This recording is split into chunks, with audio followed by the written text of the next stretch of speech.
Então, vamos lá, boa tarde, quarto período. Vamos começar a nossa aula de hoje. Vocês já tiveram aula pela manhã com o Márcio, né? Agora a gente vai dar continuidade ao conteúdo do nosso cronograma e a gente vai falar de infecção cirúrgica. O objetivo é que no final da aula vocês entendam, reconheçam infecção e cirurgia, né? Quais os tipos de infecção que estão relacionados à cirurgia, quais são as mais comuns, classificar cirurgias em limpa, contaminada, potencialmente contaminada e infectada, quais são os fatores de risco para o paciente desenvolver uma infecção e como realizar o diagnóstico e o tratamento dessa infecção, caso ela ocorra. Então, começando aí a nossa aula em si, são inúmeros os avanços em relação à área da cirurgia e o controle da infecção continua sendo um grande desafio para a cirurgia. É uma porcentagem importante de pacientes que fazem infecção no pós-operatório. 40% dos doentes submetidos a procedimentos cirúrgicos, eles fazem infecção no pós-operatório. Então, 40%, 4 em cada 10 dos nossos pacientes, eles desenvolvem infecção pós-operatória. Esse é um número elevado. E a infecção, quando ela é bem controlada, ela é um padrão de qualidade na unidade hospitalar. Quanto menor o índice de infecção hospitalar, melhor é a qualidade daquele hospital. Então, esse tema é muito atual, principalmente no ambiente cirúrgico, que é o esforço que a gente faz, a gente vem falando isso lá desde as primeiras aulas, em evitar a infecção, o que a gente tem que fazer? Lá, desde a asepsia, cuidado com o material, cuidado com o doente, tudo isso é focado em evitar que o seu doente tenha infecção no pós-operatório, que pode gerar uma quantidade infinita de transtornos na vida desse doente. Então, infecção cirúrgica é o tipo de infecção que está relacionada diretamente ao ato cirúrgico ou as medidas a ela relacionadas. Essa infecção ela pode ser diagnosticada até 30 dias após o ato operatório, quando esse doente ele não tem nenhum tipo de órtese e prótese. Quando esse doente apresenta algum tipo de órtese e prótese, por exemplo, uma prótese de silicone, naquela prótese pode ser formado um biofilme e ali ser um local de proliferação bacteriana e ser um foco de infecção. Então, quando o paciente faz uso de órtese e prótese, a gente estende esse tempo de 30 dias para até 1 ano.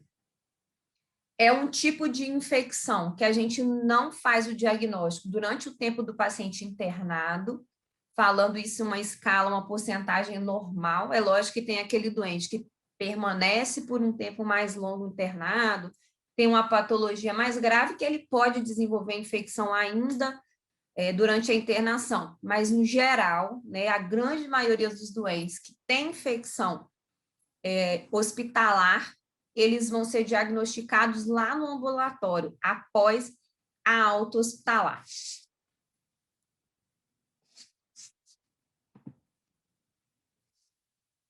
A infecção pós-operatória, ela constitui um dos maiores riscos para o paciente hospitalizado.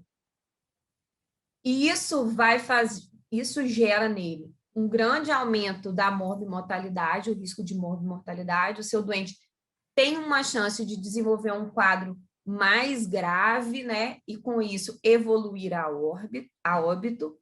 Aumenta a permanência na unidade hospitalar. Se o seu doente tem um quadro infeccioso, ele vai precisar de mais tempo tendo a atenção da equipe médica. Ele, às vezes, vai precisar de vários procedimentos consecutivos para resolver esse quadro infeccioso. A melhora de algumas dessas patologias é lenta. E, às vezes, o antibiótico que a gente iniciou o tratamento, ele não é eficiente, tem que ter a troca desse esquema antibiótico para um antibiótico de amplo espectro. Então, isso tudo aumenta a permanência do seu doente na unidade hospitalar e, com isso, torna o nosso doente um doente caro. A gente precisa de mais visitas hospitalares, médicas, mais visitas multidisciplinares, mais tratamentos multidisciplinares. Às vezes o meu doente desenvolve uma infecção respiratória, eu preciso da fisioterapia, fazendo um suporte com fisioterapia respiratória para eu ter uma melhora do quadro do doente. Então, eu preciso de um trabalho conjunto e um tratamento que possa se estender por mais dias. Então, ele vai se tornar mais caro, eu preciso de mais recurso. O meu doente estava fazendo, por exemplo, para essa pneumonia, ceftriaxone. Fez, porém, ele mantém uma leucocitose importante, não tem melhora clínica, eu preciso fazer um antibiótico de um espectro maior. Faço, por exemplo, meropenem, é um antibiótico mais caro, é um antibiótico que eu não consigo fazer ele direto, injetando no acesso, eu tenho que fazer em bomba de infusão. Para eu usar esse medicamento em bomba de infusão, eu preciso de uma equipe que torna esse medicamento mais caro. Então, tudo isso é levado em conta e nosso doente torna-se um doente oneroso para a instituição. Então, são causas, né, que a gente tenta evitar, né, evitando a infecção hospitalar. Então, vamos falar de infecções mais comuns nos nossos doentes, que são os doentes cirúrgicos. Aqui está em sequência de... são as causas mais comuns. A primeira é a infecção da ferida operatória, que está exemplificado ali na nossa primeira figura. A infecção urinária é a segunda causa mais comum de infecção no paciente em pós-operatório. Respiratória, sepse e os abscessos abdominais e as peritonites. Vamos dissertar um pouquinho, né, de cada uma delas. A infecção da ferida cirúrgica talvez seja uma de maior importância dessas infecções que a gente vai falar aqui hoje, né? Que tem uma relação bem mais direta com o nosso paciente pós-operatório, porque as outras têm a sua devida importância, porém pode acontecer infecção urinária num doente que não seja cirúrgico, uma pneumonia hospitalar num doente não cirúrgico. Então, aqui está diretamente relacionada ao nosso doente cirúrgico é a infecção do sítio cirúrgico. E como a gente classifica a infecção do sítio cirúrgico? São infecções que ocorrem em qualquer localização do sítio cirúrgico após realização de um procedimento operatório. Foi realizada ali uma incisão, o procedimento cirúrgico, e a partir do momento que esse paciente apresenta naquele local sinais de eritema, edema, dor local, e a principal característica, saída de pus naquela lesão, a gente classifica como infecção da ferida operatória.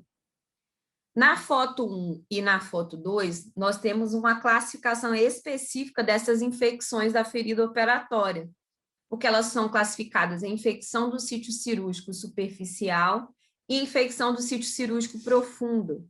Aqui na infecção do sítio cirúrgico superficial, nós temos acometimento da pele e do tecido celular subcutâneo.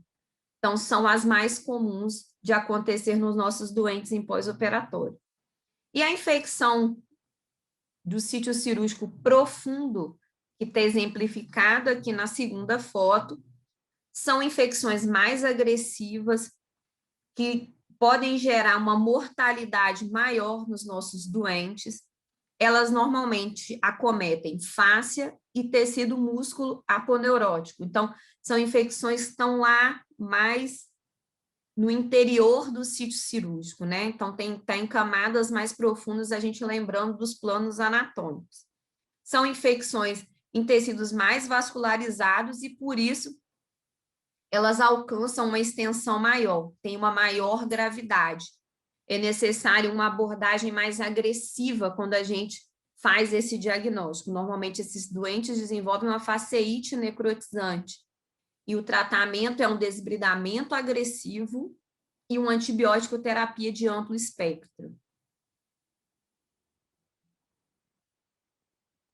Tá indo tudo bem aí? Tá tranquilo? Dando para entender? Tá sim, professor. Tá sim, professor. E aí a gente vai para uma classificação das feridas cirúrgicas, né? Em relação ao tipo de cirurgia, na verdade, que a gente lida no nosso dia a dia. Vocês com certeza já ouviram em algum momento falar de cirurgia limpa, cirurgia contaminada, cirurgia infectada, potencialmente contaminada, e eu vou falar um pouquinho dessa classificação agora. Toda cirurgia, ela tem bactéria, né? Ela tem um certo grau de contaminação. A gente não pode classificar uma cirurgia como estéril. Ah, Aline, por que você está falando isso?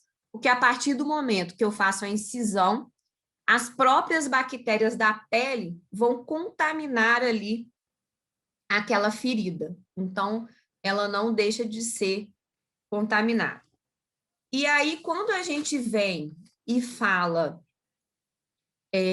que existe essa contaminação ela é feita de estáfilos, estrépitos, que são os patógenos mais comuns da nossa pele, né? E fazem essa contaminação. Então, lá na segunda aula a gente falou, né? Repetindo aqui, asepsia, antissepsia, tem que preparar o doente, tem que usar o antisséptico que ele tenha ação residual. Por que isso? Para que essas bactérias que vão contaminar ali na hora que eu faço a incisão no momento da cirurgia, elas fiquem normalmente, algumas vão ser eliminadas e outras vão estar em estado de latência enquanto você vai realizando aquele procedimento, porque no intuito de não aumentar essa contaminação e essa contaminação se tornar crítica e começar a gerar lesão ali no sítio cirúrgico. Então, o intuito disso tudo é evitar, então, que essa contaminação, o número de bactérias aumente e a gente tenha uma cirurgia já com lesão tecidual. Então, quando acontece isso, Aline, que eu vou ter uma cirurgia, que eu vou fazer uma incisão, eu vou fazer o ato operatório em si, que eu tenho presença de bactéria ali, mas eu considero como uma cirurgia limpa. São as cirurgias que eu não tenho... O único contato que eu tenho com bactérias são bactérias da pele, eu não tenho contato com bactérias de outra cavidade. As cavidades que a gente fala é principalmente trato geniturinário, trato gastrointestinal, tá? Então, eu só tenho contato com bactérias da pele, então eu considero como cirurgias limpas.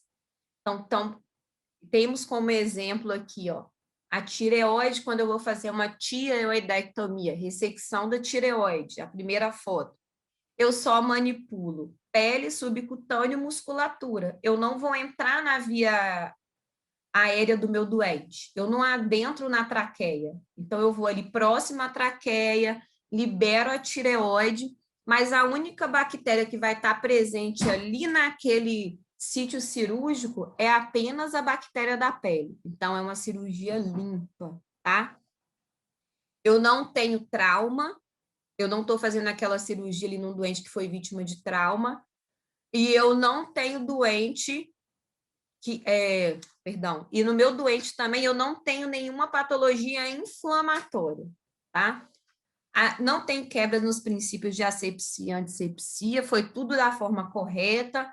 Meu doente chegou, veio lá da enfermaria, trocou de roupa, veio numa maca com a roupa limpa, ele tomou banho na véspera da cirurgia, chegou lá do centro cirúrgico, foi feita a degermação com sabão antisséptico, depois solução alcoólica, a gente colocou o campo estéril, todos os indivíduos estavam paramentados da forma correta, material esterilizado da forma correta. Então, não teve nenhuma quebra do princípio de antissepsia. E em relação à técnica cirúrgica, a cirurgia proposta era uma tireoidectomia, que foi feita fazendo diéreses da forma correta em planos, feita hemostasia da forma correta e a síntese, sem causar lesão de tecidos adjacentes, lesões vasculares desnecessárias, então a técnica cirúrgica também não foi comprometida. Então, essa é uma cirurgia considerada uma cirurgia limpa. Exemplos, hérnia é uma cirurgia limpa também, além da tireoide que eu já falei, e a mamoplastia. Então, só tem bactéria da pele, tá?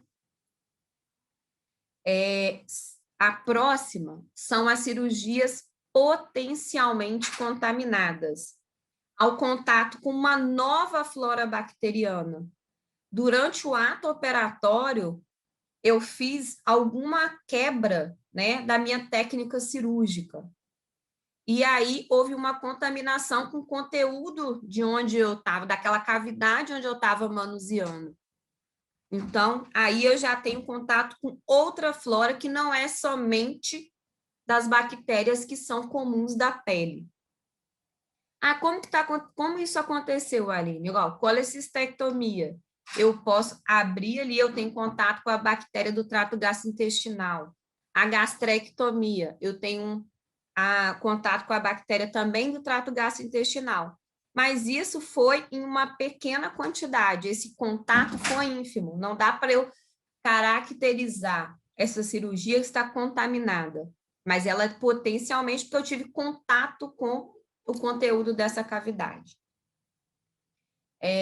Eu tenho uma pequena infração da técnica cirúrgica, às vezes na hora do preparo, a degermação não foi feita de forma correta, então isso é um tipo de quebra da técnica cirúrgica. No preparo do meu doente, eu fiz uma tricotomia no meu doente, antes ele fez uma foliculite, isso aí é uma falha da técnica cirúrgica, da disepsia. E na técnica cirúrgica eu fiz lesão de algum vaso, fiz lesão de alguma musculatura ou de outro órgão, isso gerando uma alteração da técnica cirúrgica. Então, eu tenho uma cirurgia potencialmente contaminada, tá? Tá dando para entender, gente? Tá confuso? Professora, eu achei confuso, não entendi muito bem isso. Então, vamos lá. Essa potencialmente contaminada? Porque aqui não é contaminada, faz sentido. Agora, potencialmente contaminada, você, por exemplo, na colecistectomia, você vai abrir e ela passa a ser potencialmente contaminada porque você entra em contato com as bactérias do trato do mesmo lugar? Olha para você ver. Quando eu vou fazer, eu tenho uma bactéria que não é só da pele ali. Por exemplo, quando eu vou fazer uma colecistectomia, aqui, ó, nessa primeira foto aqui, tem aqui primeiro o ducto cístico e atrás a artéria cística. As bactérias do trato gastrointestinal, elas colonizam ali a vesícula em si, ducto cístico, colédoco, tem as bactérias que são comuns ali. Quando eu vou fazer a colecistectomia, eu vou clampear de um lado e do outro. Aqui é uma cirurgia videolaparoscópica. Você está vendo um grampo aqui, ó, no ducto cístico, e o outro grampo do ducto cístico está aqui embaixo, abaixo dessa tesoura aqui, ó. Viu? Eu não tenho contato. Aqui, ó, eu tenho mucosa do ducto, né? Eu tenho serosa, muscular e mucosa. Aqui não está colonizado por bactérias, não está causando infecção. Tá dando para entender? Opa! Professora, então, mais ou menos. Professora, então, no caso, é uma suposta exposição do lúmen do órgão ou de algum ducto com a parte externa dele. Isso, com a parte externa da cavidade. Você pode até derramar um pouquinho de bile daquela. Se o seu grampo, por exemplo, ficar frouxo e cair um pouco de bile, que tem conteúdo. Nosso trato gastrointestinal, ele não é cheio de bactérias próprias dele? Deixa eu abrir aqui para eu ver vocês. Sim. Não, eu não tô com a câmera ligada. Tá, então vamos lá. Ela não tá. ela não tem o conteúdo próprio, nosso gastrointestinal não é. Falha do teto que vai para checar o áudio. Não é Tá colonizado? tudo isso. Então, quando eu vou fazer Aqui, ó. Tá vendo que Calu, aqui tá tá assim, ó. aberto aí, Calu. Isso aqui. Tem um áudio aberto. Calma. Tem um áudio aberto. Tem alto-falante interno. Ó, quando eu vou fazer ali, quando eu vou fazer uma colicistectomia, ali, ó, é a primeira foto. Eu vou clipar. Tem o ducto cístico quando eu estou fazendo videolaparoscopia. Clipar, porque é videolaparoscopia. Clipo distal, clipo proximal e abro. Qual que fica aqui, ó? Você... Ó, o de cima aqui, ó, Não sei comparar com o é o meu. distal e de baixo aqui o proximal. Clipei. Ali tem bile, vai estar passando, tem passando bile ali. Cliquei. Então, eu tenho um contato, não é Gravando. grande, não é significativo, Sim. mas eu tenho contato com as bactérias que fazem parte desse trato gastrointestinal, Alto-falante. Clica aqui de novo. tá? Aqui, ó. Aqui, ó. Tem alguém com áudio aberto. Aqui. Professora, eu acho que você consegue desligar o microfone Ah, é dele. verdade. Acho que eu consigo vir aqui, né? Essa aqui é a professora. Só tem que vir como é que eu... Essa Marina é cachorro. Calu, desliga o áudio aí, rapá. Acho que foi, né? Desligou. E aí, o que vai acontecer? Então, quando eu tenho contato, mas esse contato é muito pouco. Às vezes, na técnica cirúrgica, quando ele fala assim, eu tenho uma pequena infração da técnica cirúrgica. Quando eu estou descolando a vesícula biliar do leito hepático, eu posso fazer uma pequena lesão na parede da vesícula e cair um pouco de bile ali. Eu vou e aspiro, lavo e aspiro. A contaminação foi muito pequena. Então, é potencialmente contaminada, sim, porque eu tive um contato com outra bactéria do trato gastrointestinal que não fazia parte dali do normal, né? Estava lá dentro do trato gastrointestinal. Vou fazer uma gastrectomia, quando eu vou fazer corte, que é a segunda foto. Faço a ressecção de segmento do estômago. Eu tenho contato ali com o lúmen. Quando é com grampeador, é fácil, ele sutura e corta. Mas quando eu não tenho grampeador, eu vou lá com meu bisturi frio e abro. O estômago vai ficar aberto até eu rafiar. Então, eu tenho uma pequena contaminação ali, mas não suficiente para eu considerar. Eu não, visualmente, vocês vão entender quando mostrar a próxima, de contaminada.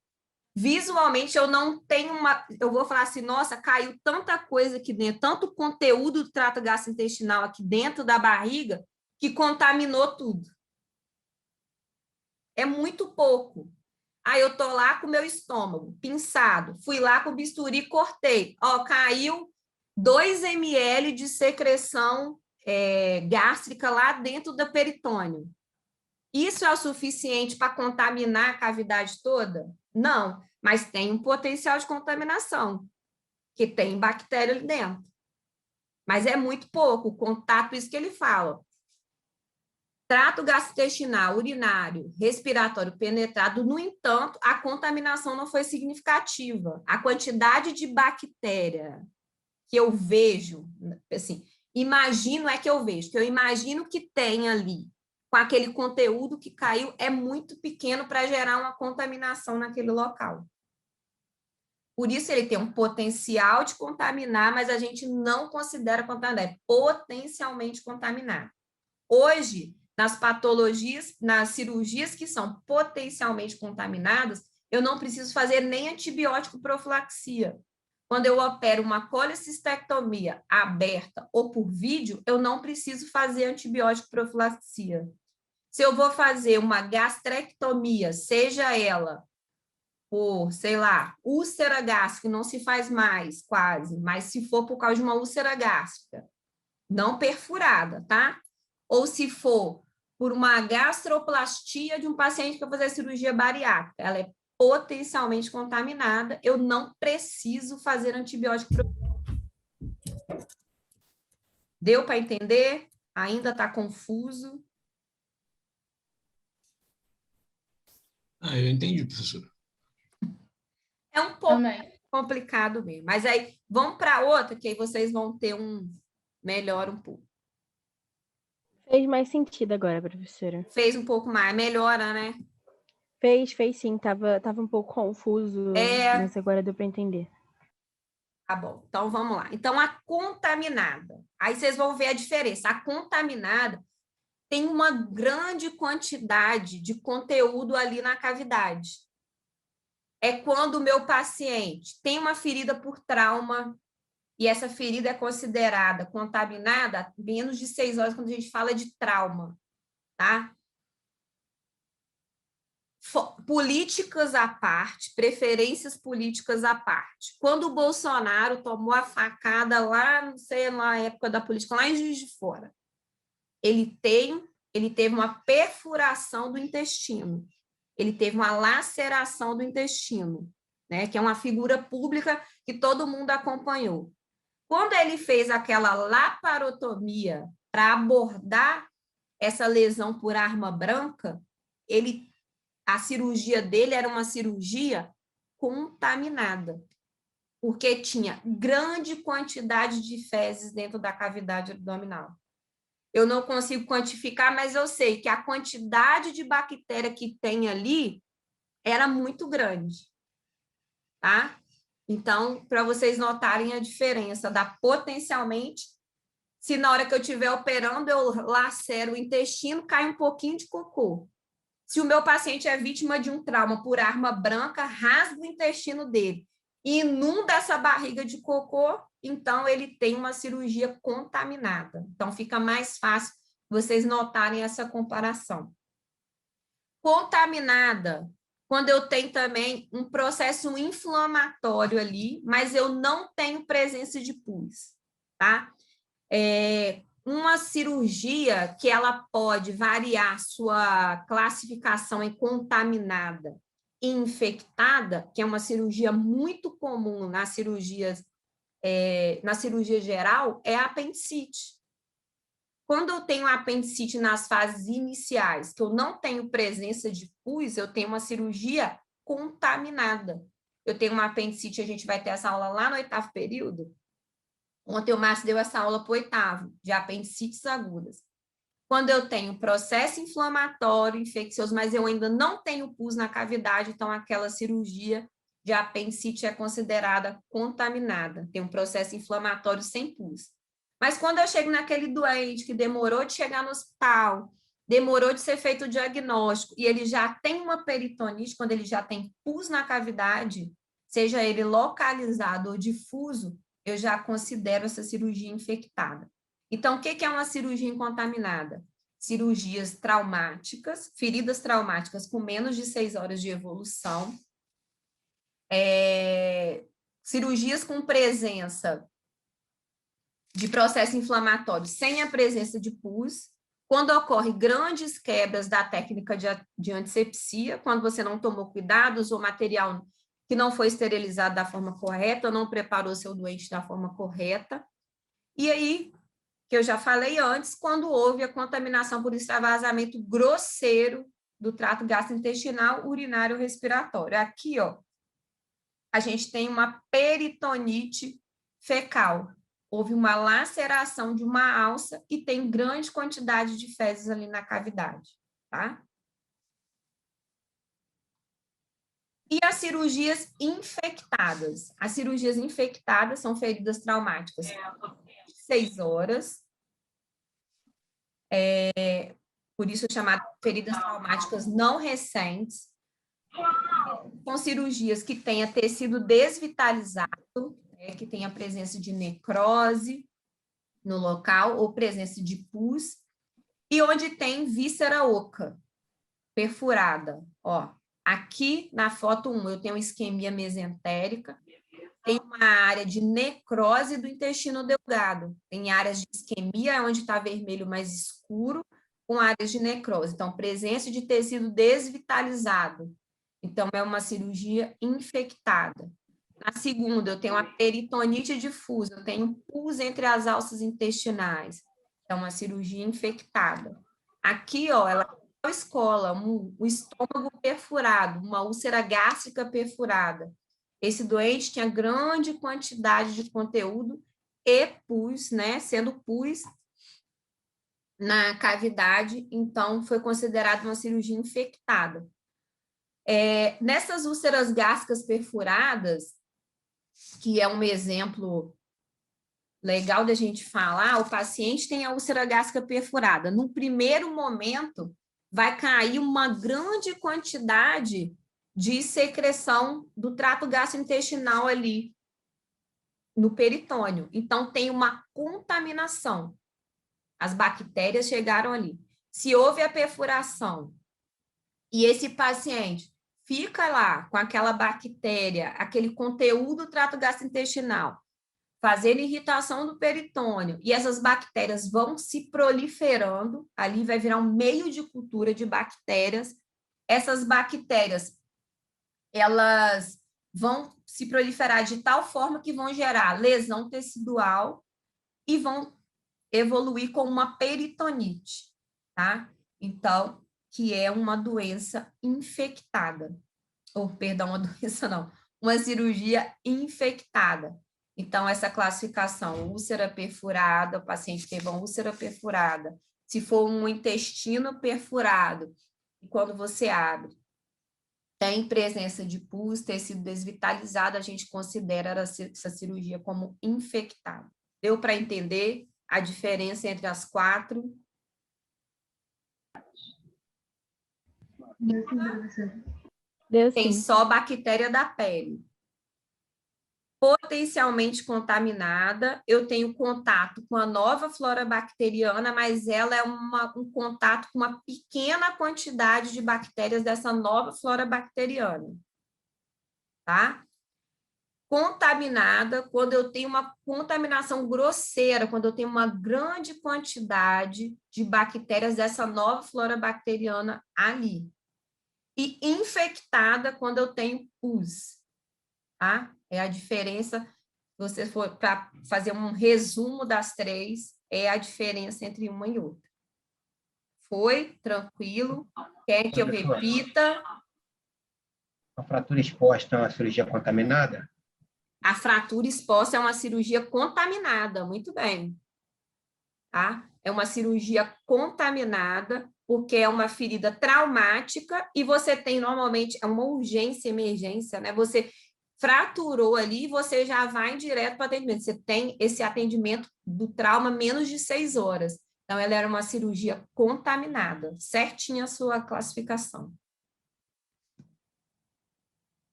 Posso continuar? Então, vamos lá. Todo mundo ficou quietinho? Pode sim. Então, vamos lá. Então, infecção urinária é o segundo tipo de infecção mais comum no doente, no pós-operatório. E só para chamar a atenção um pouquinho de uma coisa que eu passei em branco e agora eu voltei, quando a gente fala de infecção da ferida operatória, como a gente já vai mudar para outro tipo de infecção, quando a gente fala de infecção da ferida operatória, quando eu falei lá no começo, normalmente esses pacientes vão ter diagnóstico da infecção do sítio cirúrgico após a alta. Isso a gente fala por quê? Porque existe um tempo de incubação da bactéria para começar a aparecer os sinais, né, de infecção.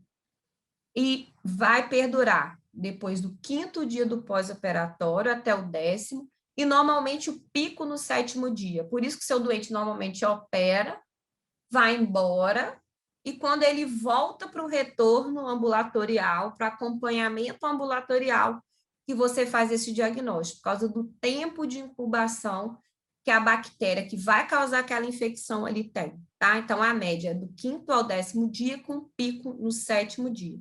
Então, quando perguntar, quando seu doente chega, opera, quando que você tem que suspeitar que se ele apresenta alguma alteração no pós-operatório que possa ser da ferida? Depois do 5º dia, porque algumas alterações antes disso podem ser normais do pós-operatório. Então, depois do 5º dia, vocês vão ter uma aula de complicações cirúrgicas que vão falar disso.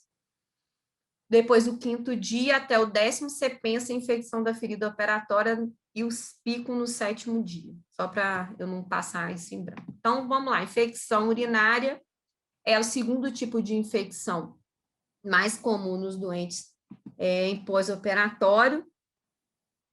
Ela normalmente, esses doentes queixam de sintomas urinários, a disúria é o principal sintoma que o nosso doente refere.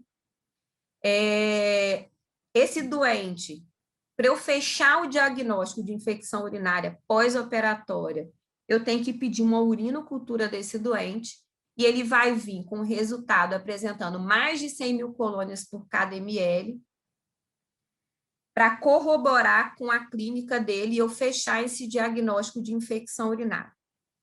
Do lado dessa moça aí, com a mão na barriga, porque ela está com disúria, tem um paciente com uma sonda vesical de demora.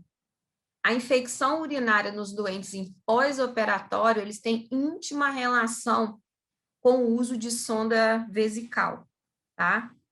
Quando a gente tiver aula prática de cateterismo vesical, vocês vão ver que a gente tem muito cuidado na hora que vai ensinar vocês a fazerem o cateterismo vesical, de chamar a atenção que o material tem que ser estéril, que a gente tem que fazer as técnicas de asepsia de forma correta, que a gente usa luva estéril, que é diferente do cateterismo nasogástrico, que a gente usa uma luva de procedimento. Por quê?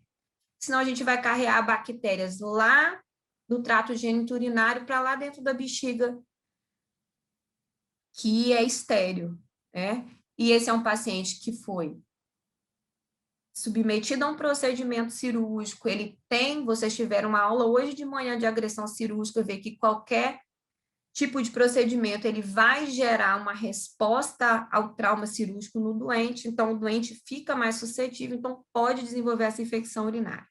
E por que esse íntimo contato? Quanto mais tempo esse doente fica com essa sonda, que é um corpo estranho, fazendo uma comunicação do meio externo com o meio interno, ele está mais suscetível a desenvolver infecção.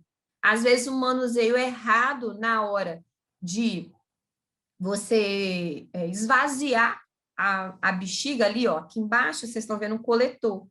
Ele tem essa partezinha roxa aqui, que quando a gente vai esvaziar, a gente não deve nem entrar em contato, ou com vaso, quando você for esvaziar, ou vasilhame que você vai fazer esse esvaziamento, para não contaminar o interior desse coletor. Por quê? As bactérias podem ascender e gerar infecção urinária do nosso doente. Então, nós temos sempre a preocupação de, meu paciente operou, tem condições de se levantar, né? Tem condições de deambulação, primeira coisa que a gente saca é sonda vesical, menos um corpo estranho, menos um catéter invadindo o meu doente. Por quê? Quanto mais tempo de catéter eu tenho, mais chance eu tenho de infecção. Um doente que fica uma média de 10 dias ou mais com catéter, ele tem 50% mais chance de desenvolver infecção do que um doente que não faz uso do catéter vesical. Depois da infecção urinária, a gente tem a infecção respiratória. A infecção respiratória é a terceira causa de infecção cirúrgica no pós-operatório. Ela é mais temida porque ela tem uma maior morbimortalidade, tá? Ela é dividida em 3 infecções altas, que estão dentro dessa classificação: a traqueobronquite, a bronquite e a bronquiolite. Os doentes vão referir para vocês tosse produtiva, acompanhada ou não de febre. Ele tem tosse com catarro, mas pode não apresentar febre. Normalmente é comum apresentar broncoespasmo, roncos e sibilos quando você vai fazer a ausculta desse doente. O que chama a atenção desse doente, além dele também não ter febre, é que esse doente tem um raio-x normal. Então, você sempre pensa em infecção respiratória alta. No slide. Travou. A pneumonia, né? É a terceira causa de infecção hospitalar no pós-operatório, falando das respiratórias, a pneumonia é a terceira dentre as nossas, que é a mais comum da gente ter, né? Infelizmente. É uma infecção baixa, a característica dela, né? O paciente refere tosse produtiva, esse paciente é acompanhado de febre, claro que com suas exceções, às vezes o doente idoso, ele pode ter pneumonia sem febre, mas ele tem alteração radiológica compatível, o paciente tem condensação no raio-x. Se eu quiser uma confirmação laboratorial, eu posso confirmar por bacteriologia, eu mando o conteúdo, né, da pulmonar para fazer a análise para ver, confirmar mesmo essa bacteriologia. Um fator predisponente, né, no nosso paciente cirúrgico, que são pacientes que às vezes eles ficam muito tempo acamados, né? Eles não têm medo de levantar porque dói, ficam preocupados de romper algum ponto, faz cirurgias grandes, às vezes é necessário uma internação por um tempo mais prolongado na unidade de terapia intensiva, e a gente sabe que na unidade de terapia intensiva não tem essa mobilidade que você tem no doente na enfermaria, tá? Ou a própria patologia, o procedimento cirúrgico não permite com que ele tenha essa deambulação. Então, vai acumulando secreção ali no pulmão desse doente. E quando tem acúmulo de secreção, pode virar um substrato para a bactéria, tá? Então, ele pode evoluir com infecção. É uma preocupação importante porque essa pneumonia, né, essa infecção desse líquido que tem ali, ele pode evoluir para um abscesso pulmonar ou para uma empiema, que é uma complicação mais grave, né, das infecções respiratórias, que é o próximo slide que vai acontecer. Então, a pneumonia com derrame pleural. Esse derrame pleural da pneumonia inicialmente é um exudato, vai se acumular ali entre as pleuras, a pleura parietal e a pleura visceral. Esse líquido, então, repetindo, vai se tornar um substrato. O que é o substrato? É o local onde a bactéria precisa, vai ter nutrientes para ela poder proliferar. É um ambiente necessário que ela precisa para ela proliferar. E ali vai formar pus. O empiema, o que a gente chama de empiema? É quando forma pus em uma cavidade pleural já existente, perdão, uma cavidade já existente. Quando a gente fala em empiema pleural, já existiu espaço entre as pleuras, ele é um espaço virtual, quando a gente for aí olhar, e aí enche de líquido ali, e quando esse líquido é infectado e gera pus, a gente chama de empiema pleural. Então, próximo slide. Tá aí. Quando há essa complicação, forma-se abscessos pulmonares. Esses abscessos podem ser intraparenquimatosos, tá? E podem formar esses empiemas, né? Que vai ser formado no espaço entre as pleuras.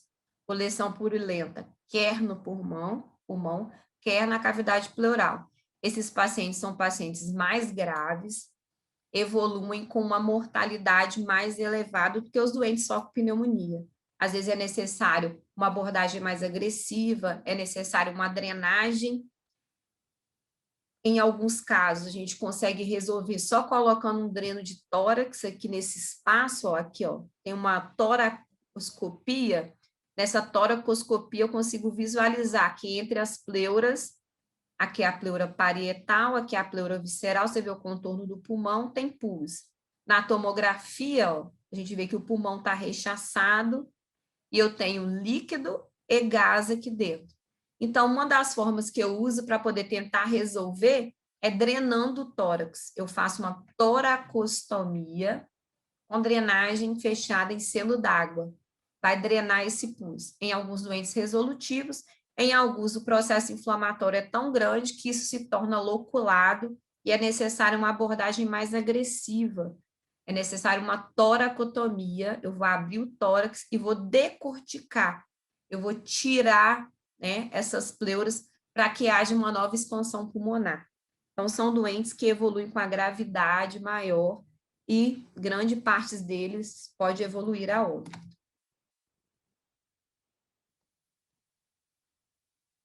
Abscesso abdominal e peritonite são coleções purulentas intraabdominais.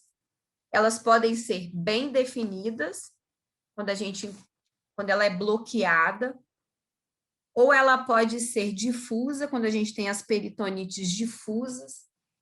Elas são normalmente decorrentes de processos inflamatórios de órgãos abdominais. Um exemplo, apendicite, que eu falei lá anteriormente, quando a gente estava classificando as cirurgias. A apendicite, o processo inflamatório, o processo infeccioso, ele vai se estendendo, né, em todas as camadas do apêndice, até chegar a um ponto que ele vai começar a produzir líquido inflamatório. Esse líquido inflamatório vai ser um substrato ali para a infecção, para o crescimento bacteriano, e depois pode se formar um abscesso. Esse abscesso pode ser bloqueado pelas alças intestinais, e aí a gente tem um abscesso localizado.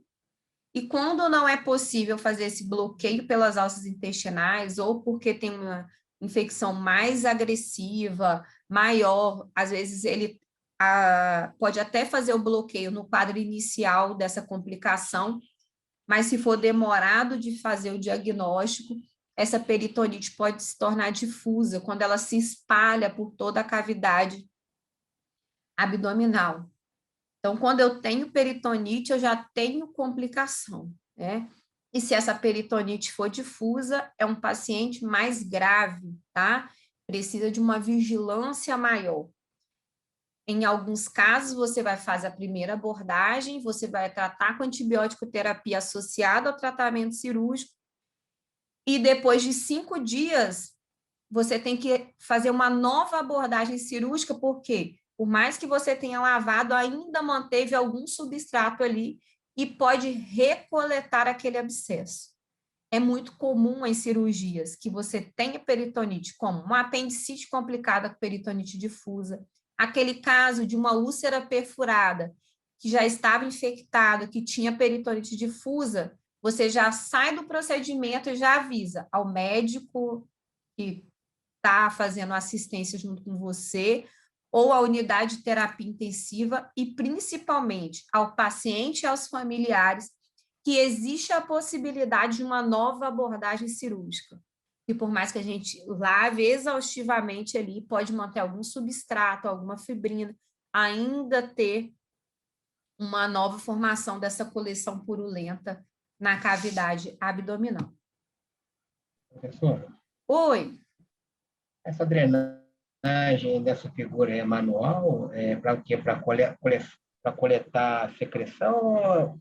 Ou Foi poderia feita a ser a vácuo aí abordagem no quando caso? foi feita uma abordagem aberta, né, para resolver. Mas aqui uma coisa que está acontecendo é feita a coleta de material para a gente mandar para a cultura, tá? Porque a gente já vai saber qual que é o germe causador. A gente sabe o que é comum, mas o que que ele é sensível, o que que ele não é. Principalmente esses doentes de múltiplas abordagens. Tem um paciente que já está 10 dias dentro da unidade hospitalar, já está no CTI, então a gente faz essa coleta também para poder fazer cultura e antibiograma para saber qual bactéria a gente vai usar aí, qual antibiótico a gente vai usar para aquela bactéria e resolver o problema do nosso doente. Essa abordagem não é só aberta. Eu falo muito aberto, aberto, aberto, porque é a rotina nossa daqui. Mas se você tem um abscesso localizado,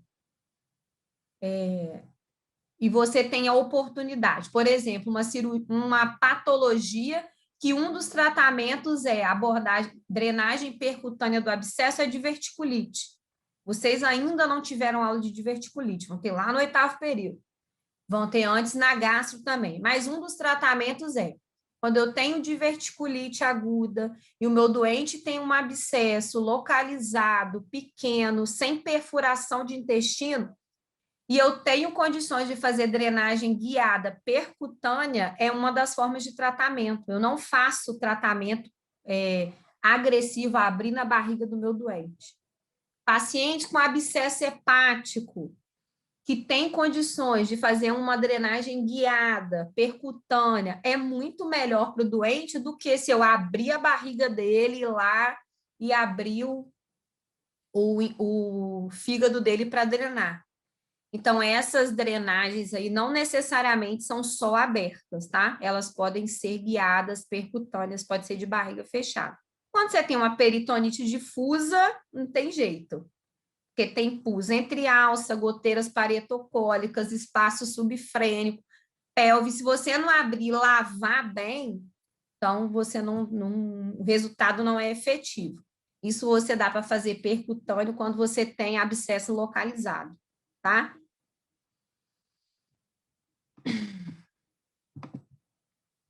E aí, gente, já falou lá, estáfilos, streptos são os agentes etiológicos mais comuns, né?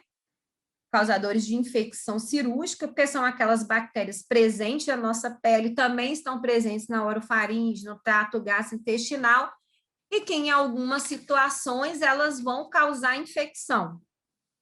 A infecção mais comum no pós-operatório são as infecções do sítio cirúrgico. E quando a gente fala de infecção do sítio cirúrgico, a gente sempre lembra que são as bactérias da pele, tá aqui a fotinho das duas, os estáfilos e o strep, que são as principais causadoras. Depois de infecção do sítio cirúrgico, as causas, os agentes etiológicos mais comuns, além do estáfilo e strepto, a gente tem os gram-negativos, que a gente usa como exemplo, Escherichia coli, Klebsiella e Proteus. Lá, quando a gente falou que a infecção do trato urinário, a segunda causa de infecção mais comum, quando a gente pensa em infecção do trato urinário, a gente também pensa nesses gram-negativos, tá? Então, pele, gram-positivo, estáfilo, strepto. Quando eu penso nas outras, principalmente infecção do trato urinário e pneumonia, eu sempre penso em gram-negativo. Não vou adentrar muito aqui, porque... Professora, você pode repetir as gram-negativas? As gram-negativas, Escherichia coli, Klebsiella e Proteus. E para eu ter uma infecção, eu não tenho somente ali a bactéria isolada, ela sozinha, ela não causa infecção. O ato operatório em si sozinho, ele não causa infecção, e o meu doente sozinho, sem ter a bactéria ou um substrato, ele não vai ter infecção. Então, a infecção é produto de 3 componentes: micro-organismo infectante, meio através do qual ela tem que ter um substrato. Toda hora eu falei, um substrato para infecção, substrato para infecção. Então, ela tem que ter um meio para desenvolver infecção, e também vai depender da defesa do nosso paciente. O sistema imune do meu doente foi capaz de combater aquela proliferação bacteriana ou não foi? Então, tem que ter esses 3 componentes para eu desenvolver a infecção. Então, micro-organismo infectante. Na infecção do sítio cirúrgico, as bactérias do paciente, normalmente, né, repetindo, são as bactérias de casa, bactérias da pele, estáfilo, strepto. Quando eu vou pensar em doentes que estão há mais tempo hospitalizados, eu vou pensar em bactérias hospitalares. Quais são, Aline? Vai depender do perfil bacteriológico da minha unidade hospitalar, né? Que vão variar. Às vezes, a bactéria que faz parte do perfil bacteriológico lá do CTI não é a mesma lá da clínica cirúrgica. O perfil bacteriológico do UV não é o perfil bacteriológico do Hospital de Volta Redonda. Então, a gente tem que pensar nisso. Mas uma comparação a gente pode fazer. Que a bactéria que é de casa, comparada com a bactéria hospitalar, ela é mais inofensiva, né? Então, ela pode causar infecção, mas às vezes causa infecção com menor gravidade do que as bactérias da unidade hospitalar, que normalmente são bactérias mais agressivas, têm maior resistência ao uso de antibiótico. Então, o micro-organismo infectante é importante. Na infecção, ela tem a quantidade que ela vai aumentar quando ela tem aquele substrato, mas a sua virulência aí é significativa. A gente tem que levar em consideração qual que é o germe causador. É um germe de casa, é um germe hospitalar. Então, por isso, é feita essa diferenciação. A gente tem que saber qual que é o germe que vai causar, está causando aquela infecção. O segundo é o meio que a infecção desenvolve. Tem que ter um substrato, né? Para desenvolver. O paciente acamado tem lá no pulmão um líquido que é produzido e ele pode ser infectado. O meu doente com apendicite, de acordo com o processo inflamatório, vai se expandindo, o processo infeccioso vai se expandindo, vai sendo produzido líquido inflamatório. Então, eu tenho um substrato. No meu paciente com uma úlcera perfurada, né, se eu não tenho uma abordagem rápida, eu tenho ali aquele líquido irritando o peritônio vai produzir um transsudato, um exudato, e isso ali é substrato para a proliferação bacteriana. Então, eu tenho o micro-organismo e eu tenho o substrato. E a defesa do meu paciente também é muito importante, né? Se ele tem um sistema imune capaz, efetivo para defender dessa infecção, às vezes não tem infecção nenhuma, ou essa infecção é superada com louvor. Se o meu doente é imunocomprometido, ou ele já está com alguma patologia que já causou uma diminuição da sua imunidade, então ele se torna mais suscetível, né, a desenvolver esse quadro infeccioso. Então, eu preciso sempre, lembra dessa sequência. Micro-organismo infectante, o substrato para que aconteça a infecção. Aqui tem uma fotinha do vovô, que é um paciente de extremo de idade, né, o paciente idoso, ele já tem uma queda da imunidade por conta da idade, então esse doente aqui pode estar mais suscetível a desenvolver um quadro infeccioso. Esse quadro aqui, se vocês me perguntarem, Aline, o que é mais importante da aula inteira? Tudo é importante, porque a infecção cirúrgica é importante. Mas se eu tiver que escolher um slide para eu aprender na aula, que eu tenho que saber, é esse aqui, tá? Que vai falar as etapas ali, até eu chegar no quadro de infecção. Então, a primeira etapa é a etapa de esterilidade. Por que esterilidade? Você falou que a gente não tem nenhuma cirurgia que é estéril, porque a gente tem a bactéria da pele. Ela só é estéril em um momento, só imediatamente após eu fazer aquela incisão, né? De eu ter a solução de continuidade. Quando eu realizo a incisão na pele, seja ela na cirurgia ou pelo trauma, o tecido ali, abaixo de onde eu fiz a incisão, ele está estéril, não tem bactéria. Na hipoderme do meu doente ali está estéril. É a única hora em que a minha ferida é considerada estéril. Então, imediatamente após o ferimento, né, a lesão traumática, ou quando eu faço a incisão, ali a hipoderme, ela não tem bactéria. A partir do momento que eu faço essa incisão aí, o que acontece? Que a gente falou, as bactérias da pele, naquele tecido aberto, vão ser colonizadas, né? Na verdade, vai ser contaminada, a gente vai usar o termo contaminação da pele ali ao redor, vai contaminar onde eu fiz aquela incisão. Então, ela já deixa de ser estéril. Então, a bactéria da pele vizinha da ferida começa a migrar para a ferida e a contaminação. Tá? Feridas com mais de 6 horas são feridas contaminadas, por quê? Porque as bactérias da vizinhança da ferida já cresceram ali e cobriram toda aquela ferida, mas ainda não tem sinal de inflamação, mas ela já é considerada uma ferida contaminada, tá? E já tem bastante tempo, 6 horas já é bastante tempo. Ah, meu paciente chegou lá, no pronto-socorro, é muito comum quando chega lá e fala assim, cortou. Tem quanto tempo que cortou?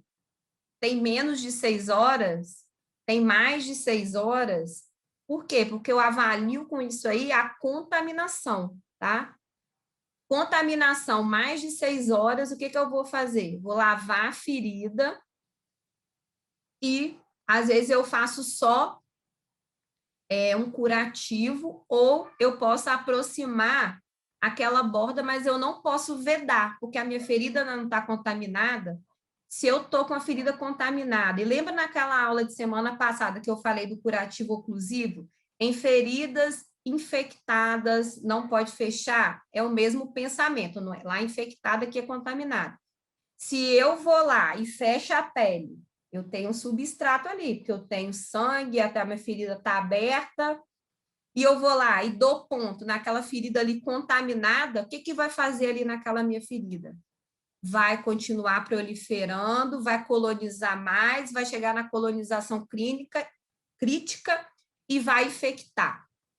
Se o meu paciente chegou lá no pronto-socorro com a ferida com mais de 6 horas de contaminação, né, que tenha corrido há mais de 6 horas, eu só vou lavar e ela vai fechar por segunda intenção, tá? Porque se eu fechar aquela ferida, vai ter um ambiente propício para desenvolver infecção e vai continuar o restante dessas fases que a gente vai falar aí no quadro, até desenvolver infecção da ferida. Deu para entender, gente? O mundo quer. Contaminou, tá? A gente tá cheio de bactéria ali naquela ferida. Depois que contaminou, as bactérias vão fazer o quê? Vão crescer ali naquele local, tá? Vão começar a crescer ali dentro da ferida. Mas esse crescimento bacteriano ali, ele ainda é controlado pela defesa do próprio corpo. Você não tem lesão tecidual ali, tá? Então, não tem nenhum dano para aquele tecido que está ali. Então, você tem uma colonização. Quando chega um ponto em que esse crescimento bacteriano atinge um nível tão alto que as defesas do corpo não conseguem combater mais a esse crescimento, essa colonização, a gente chega no nível de colonização crítica, é um passo antes de começar a ter infecção. Teve um crescimento muito elevado, atingiu um nível muito alto, e as defesas não conseguem mais combater essa infecção, mas ainda está naquele limite inicial de não ter lesão tecidual e já apresentar lesão. A diferença entre colonização crítica e infecção é que a defesa não foi eficiente, a colonização, o crescimento bacteriano foi muito grande, mas eu já tenho lesão tecidual. Então, na infecção, eu tenho lesão tecidual. E aí começa toda aquela resposta do tecido ali por essa presença da bactéria. Eu já começo a apresentar edema no local, hiperemia, dor, presença de secreção purulenta, tá? Então, eu tenho a ferida, pode considerar estéril somente no momento que eu faço a incisão ou que eu tenho uma lesão traumática, porque a hipoderme não tem bactéria. A partir do momento que fez a incisão, eu tenho a contaminação, as bactérias da pele vão invadir aquela ferida. Essa bactéria começa a proliferar dentro da ferida, sem causar nenhum dano tecidual, e eu tenho a defesa ali eficiente, mantendo o controle ainda dessa proliferação bacteriana, então eu chamo desse tempo de colonização. Colonização crítica é o em cima do muro, entre estou só colonizado e estou indo para a infecção. É o ponto em que você tem muita proliferação e a sua defesa já não está sendo mais eficiente, mas eu ainda não tenho lesão tecidual, tá? É a colonização crítica. Quando eu chego no ponto que eu tenho lesão tecidual e eu já tenho resposta do tecido a esse processo, a esse crescimento bacteriano, então a bactéria, o crescimento da bactéria é maior do que a defesa e tem lesão tecidual, eu chamo de infecção. Foi Entenderam? Foi sim. Tranquilo. Então, tá bom, vou continuar, hein? Professora, Oi, amor. nessa parte de colonização, ela atinge o pico também? Tipo, atinge o pico de contaminação, de proliferação, e aí depois na colonização crítica, ela é como se, tipo, ultrapassasse esse pico e aí a defesa não agisse mais, é isso? Na verdade, na colonização, ela está crescendo. Tem um crescimento importante, mas a defesa é eficiente. Na crítica, você já tem um crescimento pensa assim, tem um crescimento descontrolado. Nada consegue mais deter esse crescimento bacteriano. E Entendi. a gente considera a colonização crítica. Beleza. A defesa Obrigada. é ineficiente. Já. Tá? Tá bom.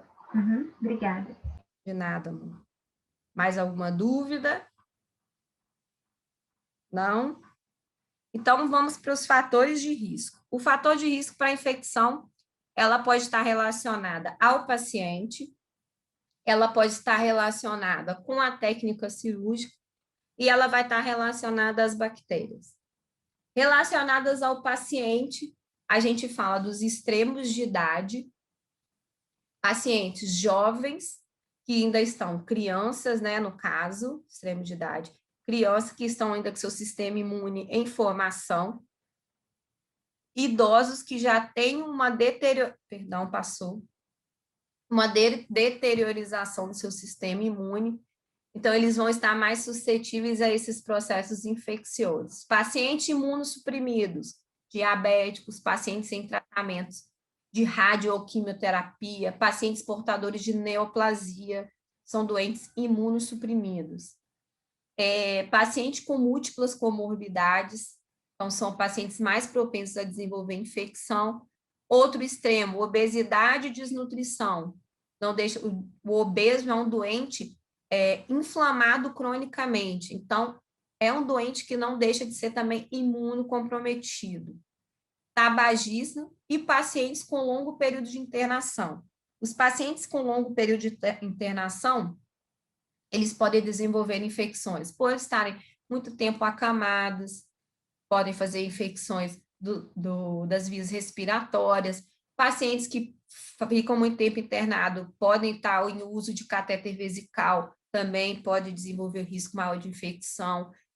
As bactérias que são colonizadoras desse doente, que permanece por um longo período de internação, têm uma virulência maior, porque elas são do ambiente hospitalar, então tudo isso tem que ser levado em consideração em relação aos fatores de risco relacionados ao paciente. Relacionados à técnica cirúrgica, duração da cirurgia, por dois motivos, né? Quando a gente pensa em duração da cirurgia, a gente tem um preparo. Lembra que a gente falou lá que quando a gente faz o uso do antisséptico, a gente tem a preferência de usar um que tenha ação residual. Se você faz uma cirurgia muito extensa, às vezes aquele antisséptico que você usou não vai manter aquela ação residual por tempo suficiente, né, para manter a latência daquela bactéria. A duração da cirurgia por muito tempo, ela vai gerar um trauma cirúrgico no meu doente maior, né? Vai causar uma resposta metabólica a esse trauma cirúrgico maior, então deixa o doente mais suscetível ao trauma. Cirurgias de emergência são aqueles pacientes que normalmente não estão preparados, às vezes é um paciente que chega com uma descompensação de alguma comorbidade, é o paciente vítima de um trauma, tá? Que pode chegar já em condições críticas. O preparo adequado do doente, da equipe cirúrgica e do centro cirúrgico. Se você não preparou seu doente da forma adequada, se ele já chegou no hospital com tricotomia, ele não foi preparado adequadamente. Se você não deu o banho dele na véspera da cirurgia, não foi um preparo adequado. A equipe cirúrgica, se a gente não faz a escovação da forma correta, no tempo correto, você não se preparou adequadamente. Na hora de se paramentar, se você não teve o cuidado para não se contaminar. O centro cirúrgico, a limpeza do centro cirúrgico, o material cirúrgico, ser limpo e esterilizado da forma correta e armazenado, para que ele mantenha-se estéril durante esse armazenamento. Então, tudo isso tem que ser pesado e levado em consideração quando a gente fala dos fatores de risco relacionados à técnica cirúrgica. E a utilização de dreno. Por que a utilização de dreno? O dreno tem que ser muito bem indicado, porque é uma porta de entrada para a infecção. É uma comunicação do meio externo com o meio interno. Você tem ali, ó, um tobogã para a bactéria ir lá para dentro daquele ambiente que é estéril, daquela cavidade que é estéril. Então, você não usa dreno à torta e à direita, você só usa dreno quando você tem indicação correta para o uso do dreno. E relacionados à bactéria, a virulência de cada bactéria, elas vão variar de acordo com o que elas produzem, qual que é o tipo de toxina que elas produzem, o número de bactérias, quanto maior o número de bactérias, mais o risco de contaminação. Então, os 3 fatores têm que ser levados em consideração. E como eu faço o diagnóstico de uma infecção cirúrgica? O diagnóstico dele é clínico, você vai examinar e vai palpar. Seu doente chega lá no consultório reclamando que está com febre, que está com uma dor no sítio cirúrgico. Então, o que você vai fazer? Colhe a história e examina o seu doente. Primeira coisa que você vai pensar é que ele tem uma infecção do sítio cirúrgico. Quando eu for examinar, como vai estar a minha ferida operatória? Vermelha, quente, com edema, com dor e com drenagem de secreção purulenta pela ferida. Aí eu classifico como infecção cirúrgica. A grande maioria dos doentes fazem clínica, né, sinais e sintomas locais, mas alguns doentes podem desenvolver sinais e sintomas sistêmicos. É aquele doente que tem já uma complicação maior daquela infecção do sítio cirúrgico. Ele pode apresentar anorexia, febre, taquicardia, oligúria, batimentos da asa no nariz, pode apresentar hipotensão, que são sinais de sepse. É o doente que já tem uma celulite em volta, às vezes ele está desenvolvendo, lembra quando a gente falou lá de infecção do sítio cirúrgico? Ele pode ter uma infecção do sítio cirúrgico profunda, lembra que ela evolui com maior gravidade, porque aqueles tecidos são mais vascularizados. Às vezes a bactéria tem uma virulência maior, mais agressiva.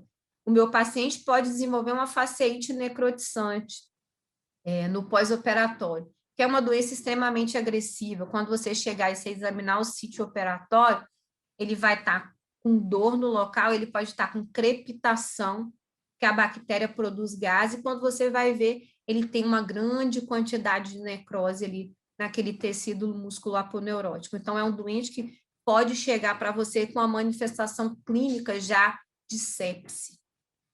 Laboratorialmente, se ele é um doente grave, ele vai apresentar leucocitose, normalmente com desvio para a esquerda, queda do hematócrito de hemoglobina, porque ele já está sendo consumido por conta do quadro infeccioso, por causa do quadro séptico, elevação do lactato, que é um sinal de gravidade no paciente com sepse, alteração glicêmica, e nesse doente, quando a gente vai estar se tratando de um doente grave, né, a gente vai fazer um rastreio geral, é um doente que a gente tem que fazer hemoculturas, urinocultura, vai fazer um rastreio extenso desse doente, infecção, ferida operatória, urinocultura, raio-x de tórax e hemoculturas, para poder a gente fazer um apanhado geral desse doente e fazer o tratamento.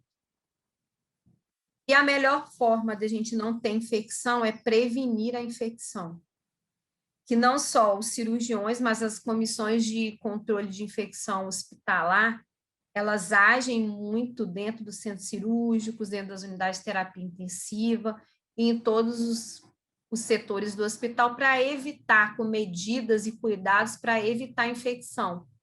O cuidado com a higiene corporal, esse paciente, quanto menor seu tempo de internação, melhor, porque ele vai estar colonizado apenas com bactérias do seu domicílio, não tem bactérias da unidade hospitalar.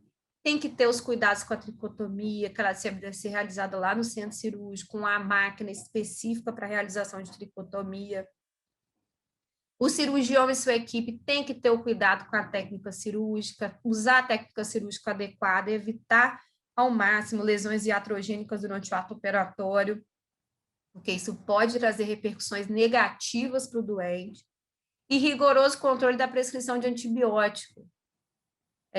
Não adianta todo doente você chegar lá e você prescrever antibiótico. Você tem que ter indicação para prescrever antibiótico, porque as bactérias vão tornando-se resistentes ao uso do antibiótico. E se você fizer antibiótico de uso discriminado, quando você precisar aquela bactéria, lá no nosso hospital, da ciprofloxacina, ceftriaxona, se a gente não tiver controle, vai ser da água com açúcar. Então, tem que tomar cuidado no controle. Por isso que a gente sempre fala, cuidado, não é antibiótico que faz para qualquer coisa, principalmente nesses doentes cirúrgicos. O tratamento, normalmente, quando a gente fala de infecção do sítio cirúrgico, é o tratamento local. Meu paciente vai ter pus ali naquela cavidade. O que eu vou fazer? Eu vou fazer drenagem daquele pus ali na cavidade. E se eu tiver tecido desvitalizado, presença de fibrina, de necrose, eu vou fazer o desbridamento daquele tecido, tá? Quando eu faço antibiótico, eu só faço antibiótico quando eu tenho comprometimento sistêmico, só quando eu falo de sepse, tá? Quando eu tenho aqueles sinais de sepse, eu trato o meu doente com antibiótico. Em paciente... Oi. Só uma pergunta rapidinho. Isso aí é chamado de abscesso também? Ele é chamado de abscesso quando não deixa de ser um abscesso, o conteúdo é o mesmo. Mas a gente chama mais de abscesso quando essa lesão aí tem uma porta de entrada não cirúrgica, um paciente vítima de trauma, uma picada de inseto contaminou, uma hidroadenite que infectou, a gente associa mais o nome de abscesso. Quando a gente fala de ferida operatória, a gente fala mais, não usa muito o termo abscesso, tá? A gente usa o termo, a formação é a mesma? Mas a gente usa o termo, a terminologia usada é mais infecção da ferida do que abscesso, tá? Tá bem, show, valeu. Nada. Então, o paciente com infecção na ferida operatória, o paciente cirúrgico, né, aquele doente que chegou lá no meu ambulatório, ele até tem febre, tem um calor local, e ele tem ali localizado, sem nenhuma outra queixa, infecção da ferida, e ele não é imunocomprometido, eu só faço drenagem, tá? Infecção do sítio cirúrgico, então eu vou lá, tiro um pontinho, dreno, lavo, pego uma seringa, lavo lá dentro até aquele pus sair e vou fazendo tratamento local. Além da drenagem, eu posso fazer analgesia para o meu doente, vou fazer analgésico, porque ele vai sentir, ele está com dor local. Em raras exceções, a gente vai fazer o antibiótico, tá bom? Então, a referência do nossa aula é o livro do Goff, tá? Tem lá esse capítulo bonitinho.